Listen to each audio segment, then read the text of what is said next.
19h45 sur votre télévision Kaolack TV. Bonsoir et bienvenue sur cette édition de ce mercredi. Les titres, c'est tout de suite.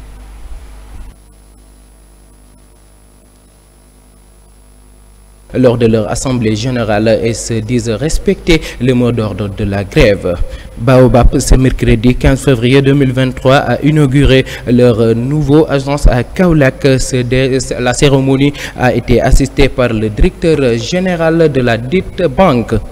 Village artisanal de Kaolack, les acteurs fatigués se font entendre suite à leur lamentable situation. Ces titres seront suivis de l'actualité internationale, du sport et de la revue de presse. Le développement, c'est tout de suite.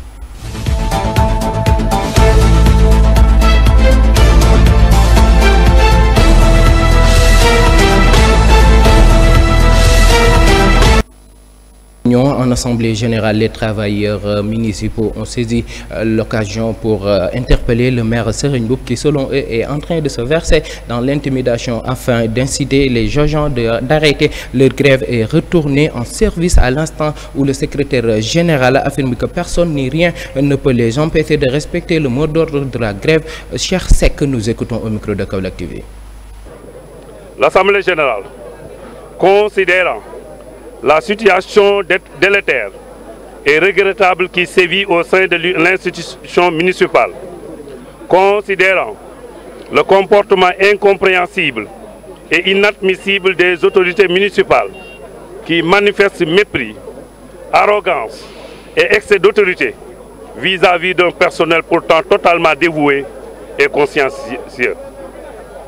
Considérant la fermeture à tout dialogue, seul gage compréhension et de paix, considérant les menaces répétées des autorités, considérant les tentatives de musellement des syndicats, consciente de la mission du syndicat de défendre à tout prix les intérêts matériels et moraux des travailleurs et de toujours veiller à leur bien-être. L'Assemblée générale fustige ce comportement aux antipodes de l'élégance et du management qui ne passera pas. L'Assemblée générale, consciente du bien fondé et de la justesse de notre combat, exhorte tous les militants à plus de solidarité, de combativité pour mettre fin à ces agissements qui sont caducs parce que de notre âge.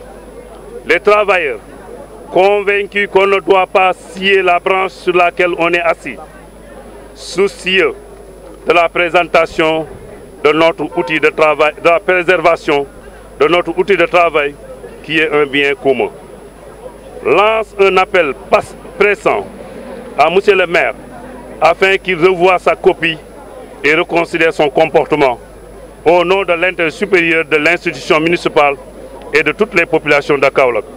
Toujours debout et prêt à faire valoir nos droits légitimes. Vive l'intersyndical, vive les travailleurs. Ce mercredi 15 février marque le jour de l'inauguration du nouveau agence Baobab Kaolack. La cérémonie s'est tenue sous la présence de leur directeur général adjoint Bamba Diop. Selon eux, leur objectif est de mettre à la disposition de la population un service de qualité, bien que l'ancienne agence répondait aux normes et règlements. Plus de détails sur ce reportage réalisé par Asté Diagne. Aujourd'hui, le banque Baobab faisait l'inauguration d'un nouveau agent de Kaolack. Malgré qu'il avait un agent qui respectait les normes et règles sanitaires, leurs objectifs étaient de permettre à la population d'avoir accès au système bancaire, selon le DG Bamba Diop. Effectivement, donc le prétexte de la rencontre de ce jour est l'inauguration de notre agence de Kaolack, notre nouvelle agence de Kaolack. Nous sommes à Kaolack depuis 2011, mais l'agence qu'on avait dans cette ville, qui respectait les normes sanitaires entre autres, ne reflétait pas notre ambition par rapport à cette ville qui est l'un des poumons économiques du Sénégal.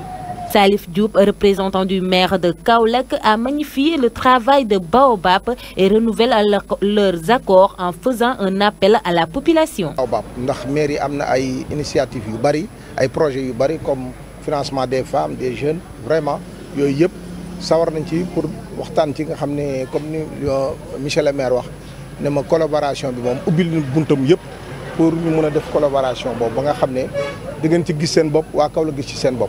Selon le DG, il y a beaucoup de clients qui ne respectent pas leurs engagements, ce qui peut pénaliser le bon client. Et que s'ils persistent, il y aura des conséquences. Concrètement, maintenant pour parler chiffres, aujourd'hui, si on prend Kaolack, sur les 5 dernières années, nous avons injecté plus de 40 milliards dans l'économie de Kaolack. Aujourd'hui, nous avons plus de 4000 clients emprunteurs à Kaolack. Si nous prenons l'étendue du territoire, où nous avons 44 points de présence, nous sommes présents dans toutes les régions du Sénégal et dans les coins les plus reculés du Sénégal pour servir nos clients. Nous avons plus de 400 points correspondants. Donc, notre métier, c'est de vendre du crédit. De vendre du crédit à des conditions adaptées aux besoins des clients, des produits d'épargne, des produits de transfert et des produits d'assurance. Donc aujourd'hui, c'est juste accompagner nos clients à libérer leur potentiel, ce qui est notre slogan. Et naturellement, malheureusement, comme dans toute profession, c'est surtout les mauvais payeurs. On parle souvent des taux qui sont élevés dans la microfinance, mais également, il y a beaucoup de clients qui ne respectent pas leurs engagements. Et la relation bancaire est axée sur la confiance. C'est-à-dire, vous faites ce que vous dites et vous dites ce que vous faites. Donc aujourd'hui, les mauvais clients, malheureusement, subventionnent ou pénalisent les bons clients. Pour rendre solide l'existence de Baobab, il faut que les nouveaux agents permettent aux clients d'avoir la facilité sur l'entreprise. La ville de Mbour aura bientôt son groupement mobile d'intervention. Le ministre de l'Intérieur, Antoine Félix Diome, a procédé à la pose première pierre, selon le ministre, qui rappelle ainsi l'option du gouvernement à apporter une réponse à la question sécuritaire dans le département de Mbour. Écoutons le ministre de l'Intérieur, Antoine Félix Diome.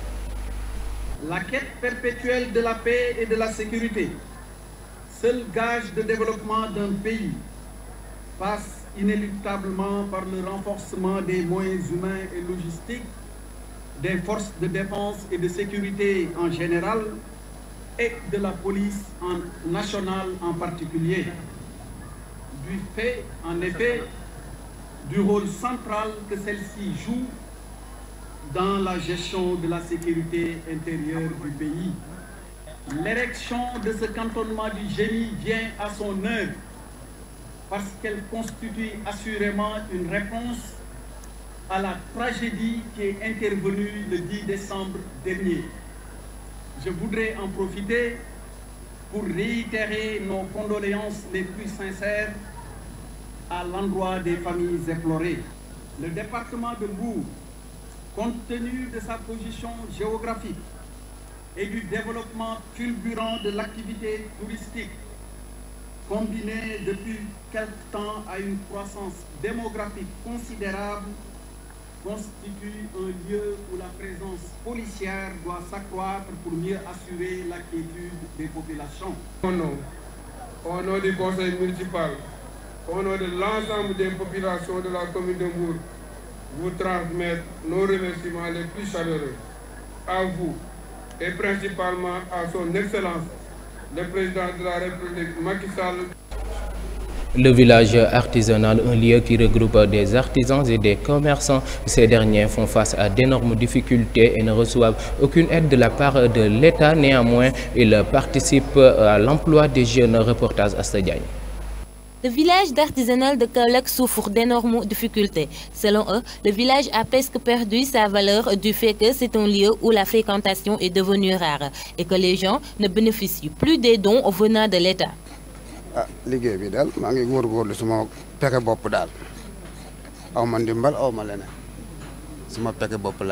Ils ne perçoivent presque pas de dons. Malgré ça, ils le demandent parce qu'ils en ont besoin.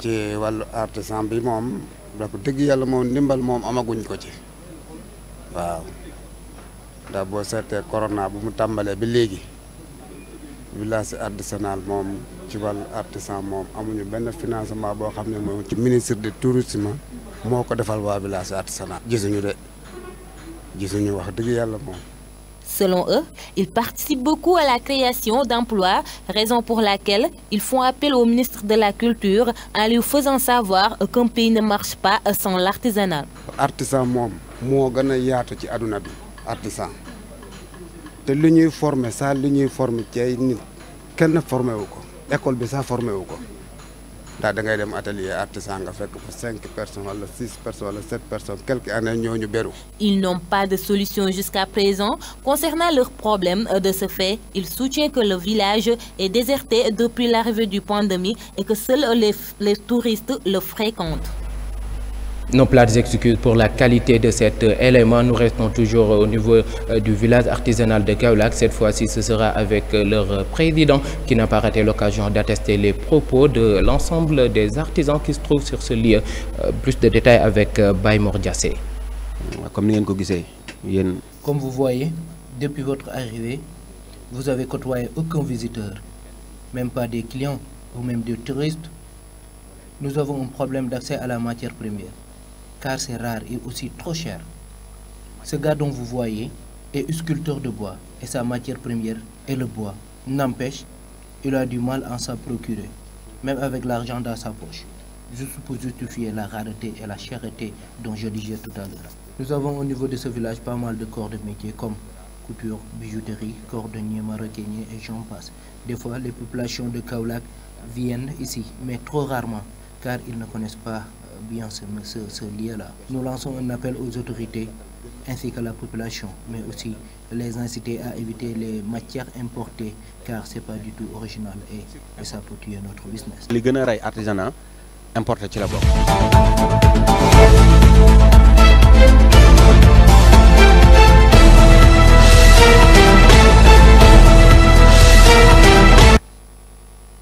La première partie de cette édition, la seconde sera consacrée à l'actualité internationale, à l'esport et aussi à la revue de presse. Et aussi, c'est à ne pas oublier, nous commençons avec l'actualité internationale.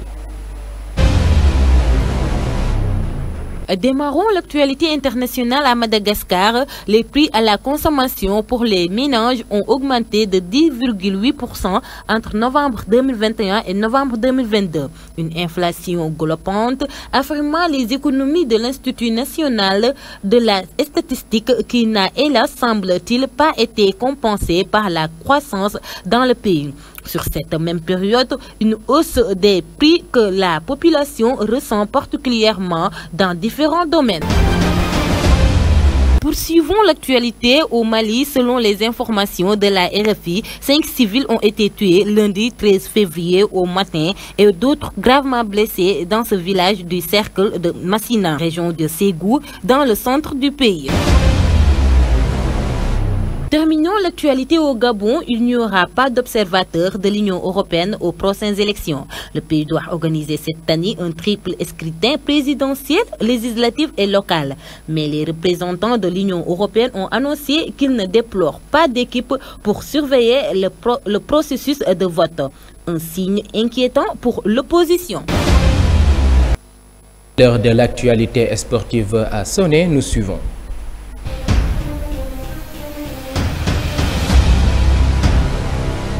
CAN U20, des recruteurs rejoignent massivement l'Égypte. Des recruteurs des principaux clubs africains et internationaux rejoignent le CAR ce week-end pour le coup d'envoi de la Coupe d'Afrique des Nations U20 Total Énergie Égypte 2023. Toujours sur l'actualité sportive, Gaziantep, plusieurs clubs turcs dont Galatasaray veulent sauver la saison de Papis Djilabouji alors que Gaziantep a mis fin à sa saison en raison du tremblement de terre en Turquie. Quelques clubs veulent profiter de cette situation pour apporter leur soutien financier à certains joueurs de l'équipe dont Papis Djilabouji.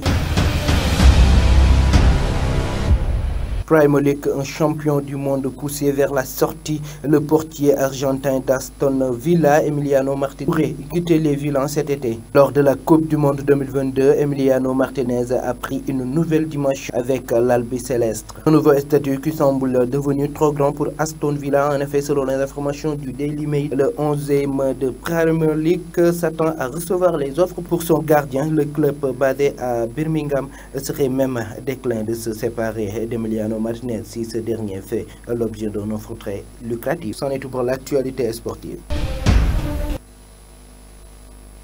Sur la une des journaux, ce sera avec la revue de presse.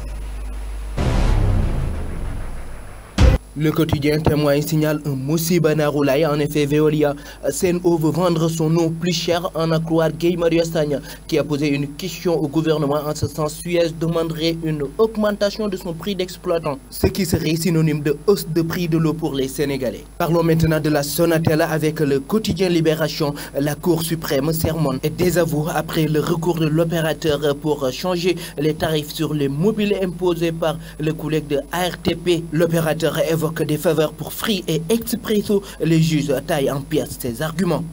Dans sa paix, avec un grand boubou bleu, Moumoudi Diop Decroix sur l'Observateur souligne le projet de liquidation des confréries religieuses. Selon lui, les personnes identifiées insultant les autorités religieuses n'agissent pas seules. Ah bon, poursuivant, il affirme que si les choses basculent, Macky Sall perdra, mais Ousmane Sonko non plus ne gagnera. En marge de ses propos, il revient sur sa rencontre avec Bougane Gueye Dany et son échange téléphonique avec Ousmane Sonko. Journal Yor Yor parle de l'effet Sonko qui écrase toute concurrence à un an de l'élection présidentielle 2024. Thiès, plus de 50% des suffrages de Yewwi dans l'escarcelle de Pastef APR avanescente. Bambaké, Pastef domine, Sopi résiste, Benno à la peine. Ziguinchor, la vague de patriotes s'amplifie, les défections font rage chez les Baldés, APR en déliquescence. Les Échos fait écho sur l'énorme coup de bosse de Macky au projet des 100 000 logements. Le groupe EGI à pied ferme pour la réalisation de ce projet signe un contrat de construction avec le gouvernement, notamment Abdoulaye Sow. Rappelons que le projet porte sur 50 000 logements avec une première phase de 25 000 logements à la nouvelle ville de Thiès, Benedek Nyarigal. Quinquennat ou troisième mandat, en tout cas cette affaire fait couler beaucoup d'encre. Ainsi le quotidien Tribune titre APR perdu, les alliés égarés, Benno désorienté. Il sera le prochain candidat de Benno Bokk Yakaar pour ces présidentielles 2024. De toute façon, moi je n'en sais rien. Un petit regard sur la chambre criminelle d'accusation avec le quotidien Regard qui affirme les avocats de Sonko demandent l'intervention du Conseil constitutionnel. La revue de presse met fin à cette édition. Merci de nous avoir suivis. Restez connectés sur les programmes de votre télévision Kaolack TV. Bonsoir.